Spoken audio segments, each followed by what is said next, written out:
Hey, good evening, everyone. Marty Mazzora here for your second time today on the video. Tomorrow, there aren't any data releases that are inputs to our index, so I thought I'd get a jump on it, score our index, and get with you with just a quick video. Won't do a market snapshot, already did that today. Went to quite a bit of detail on the Fed, the ECB, my thoughts on the market, options, positioning, that sort of thing. So clients in particular, I know we have other viewers, not just clients, but clients, if you didn't get a chance to watch that one, there's enough there that I want you to take in. Please do. I think it's like 14 minutes, but hopefully it'll be worth it. So for this evening, the second go around is just going to be talking quickly about the economy, going through a handful of inputs to our index, and then just leaving it there until next Monday. So we dropped another 2 points, negative 22 now, well down below the threshold between expansionary and recessionary conditions going forward. Thus, our base case is recession next year. Mild recession remains our base case and likely officially happens during the first half of next year. We want to start with retail sales. They came out today. They were lower. I talked about this on the earlier video and suggested that the way the market reacted to that, perhaps we're starting to segue into that stage where the market actually goes down on bad news as opposed to up on bad news because it thought that the Fed will get softer. Reading from economist Peter Bookvar's excellent summary of the details here makes it easy on me this evening. Core retail sales in November missed estimates with a 0.2% fall month over month versus expectations of 0.1%. October was also revised down by 0.2. Breadth was pretty weak. Retail sales fell for autos, furniture, electronics, building materials, clothing, sporting goods, department stores, and even online retailing. The only areas that saw a gain, as you probably noticed as you've been out and about, are bars and restaurants, health, personal care, and food beverages. These figures are given to us nominally, which means not adjusted for inflation. So if inflation is running at, say, 6.5%, we got no increase on a year-over-year basis in retail sales. And these are the headline numbers up here. So retail sales came in below expectations, clearly, and that supports our slowdown / mild recession thesis going into next year. What doesn't support that is that weekly jobless claims continue to hold in there, and they dropped on a week-over-week basis. Continuing claims were unchanged on the week.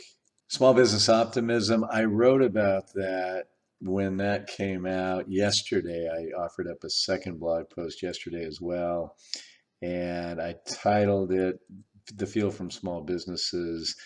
Just to paraphrase a little bit of that, and in the blog post I quoted from the chief economist of the NFIB, and he said the index has been below its 49-year average all year in historical recession territory most of the time. So small firms are forecasting a decline, although consumer spending has remained solid. NFIB's leading economic indicator has not missed in 50 years, and it predicts a slowdown. Inflation is fading on Main Street, but prices are still high, and the percent still raising prices is too high to put inflation at the 2% Fed rate target. I've given you my sense there a lot lately and will continue to going forward. So looking at the three areas that we include here, the overall optimism index 91.9, that's actually a little bit of an uptick. Hiring plans tick lower. CapEx plans, it's actually ticked up a little bit. Still relatively low levels. Don't like this directionally. But yeah, a little bit of increased optimism over the last month. Industrial production continues to roll over. Of course, it speaks to what we're hearing from the manufacturing surveys that really score in recessionary territory themselves.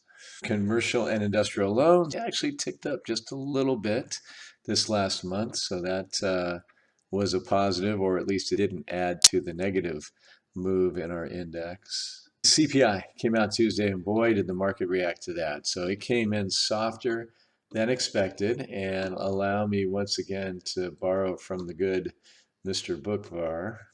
CPI rose 1/10 in November, the core by 2/10, with the first being 2/10 light relative to expectations, and the core 1/10 less. So there's your headline at 0.09 or rounded up to 1/10%, and there's the 0.2% rounded up for the core, which X's out.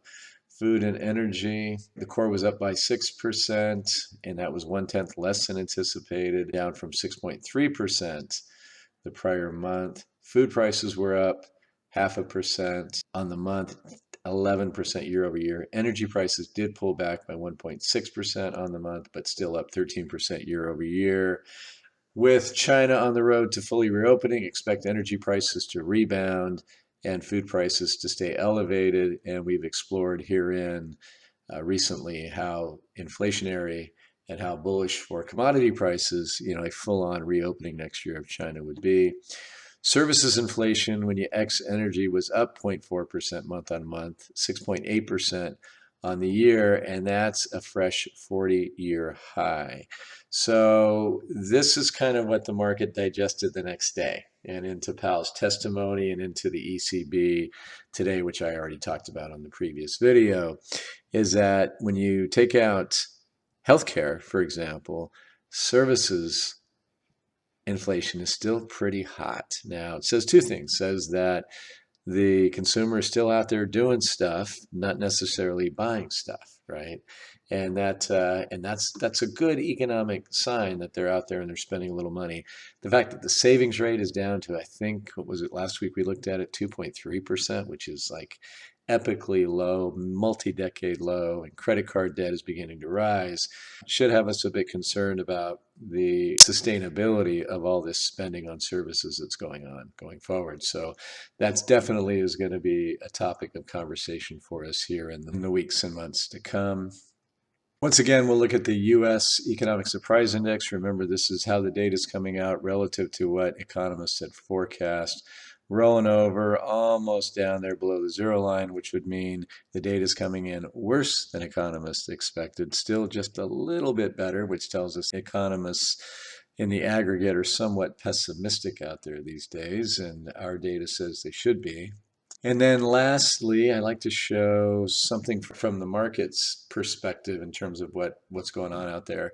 And this is the ratio, once again, between consumer staple stocks. We use our staples ETF XLP as a ratio to XLY, which is consumer discretionary. And as you can see, it's really ramping up here. So staple stocks are the companies that produce the things you and I need to consume if you want to continue living. Discretionary stocks are the things that we spend when we're feeling good about our finances, or things that we spend money on. And it hasn't been doing so well in the market. So the market's been really taking discretionary stocks out to the woodshed, still down 33% as a group year to date, where staples are only down 2%. And we're looking at, as of today, an S&P that's down once again close to 20%, and a NASDAQ index that's down over 30% as of today as well. So that is a really legitimate indication that the economy is weakening. Stanley Druckenmiller, one of history's very best famous investors, this is just huge to him. The guts of the market, he says, is what you should be looking at to determine the state of the economy. And the guts of the market, the gut feel from the market right here, is that the economy's got some issues going forward, which, as I say over and over again, is our current base case. So folks, there you have it. We are well within the area in terms of our index score that says recession odds substantially exceed the odds of continuing expansion over the next few months. So we'll track it for you every week and bring you up to date. And clients, we will act accordingly within what we do for you from an investment standpoint. Hope you folks have a wonderful weekend, and I'll be back on Monday morning. Take care. Bye-bye.